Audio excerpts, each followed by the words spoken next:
In den finsteren Tagen der Türkenkriege tobte eine blutige Schlacht auf einem verlassenen Feld. Im Zentrum stand ein alter Baum, der als der Baum des Verderbens bekannt war. Seine knorrigen Äste ragten wie verfluchte Finger in den Himmel. Die Legenden besagten, dass der Baum eine dunkle Macht barg, die die Seelen der Gefallenen gefangen hielt. Niemand wagte es, ihm nahe zu kommen, aus Angst vor den schrecklichen Konsequenzen.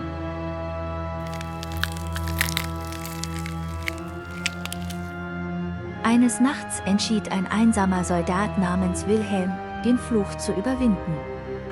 Er betrat das Schlachtfeld und spürte die Kälte der Vergangenheit in der Luft.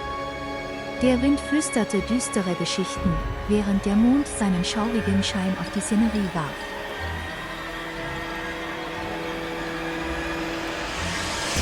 Wilhelm erreichte den alten Baum und sein Herz schlug schneller vor Aufregung und Furcht. Plötzlich hörte er leises Wimmern und die Kette von Rüstungen, die sich im Wind bewegten. Die Geister der gefallenen Soldaten erhoben sich aus den Schatten und umzingelten ihn. In Panik fiel Wilhelm auf die Knie und flehte um Gnade, aber die Geister blieben unerbittlich.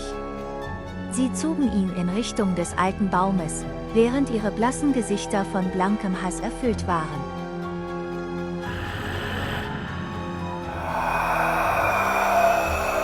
Wilhelm wurde in die Wurzeln des Baumes gezogen und sein Schrei wurde vom Wind verschluckt.